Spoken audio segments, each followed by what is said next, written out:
যখন কোন বান্দা সূরা ফাতিহার একটা করে আয়াত বলে আলহামদুলিল্লাহি রাব্বিল আলামিন, সঙ্গে সঙ্গে আল্লাহ জবাব দিয়ে বলেন হামিদানি আবদি, বান্দা তুই আমার প্রশংসা করলি।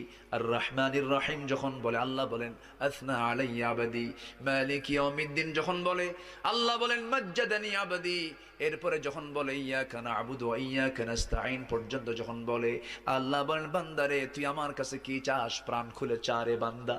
ইহদিনাস সিরাতাল মুস্তাকিম থেকে শুরু করে নিয়া ওয়ালাদ-দাল্লিন পর্যন্ত যখন বান্দা বলে তখন আল্লাহ বলেন বান্দা নামাজের মধ্যে এমন প্রেমের খেলা খেললি বান্দা, তুই যা চাইলি সব আমি আল্লাহ কবুল করলাম।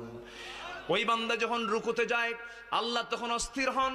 ওই বান্দা যখন সিজদায় যাওয়ার জন্য প্রস্তুতি নাই, সমস্ত ফেরেশতাকে ডাক দিয়ে বলেন ও ফেরেশতারা, এই বান্দাগুলো আমাকে দেখলো না, রাসূলকে দেখলো না, কোরআনকে দেখে হাদিসকে বিশ্বাস করে আমাকে খুশি করার জন্য তার সবচেয়ে সম্মানজনক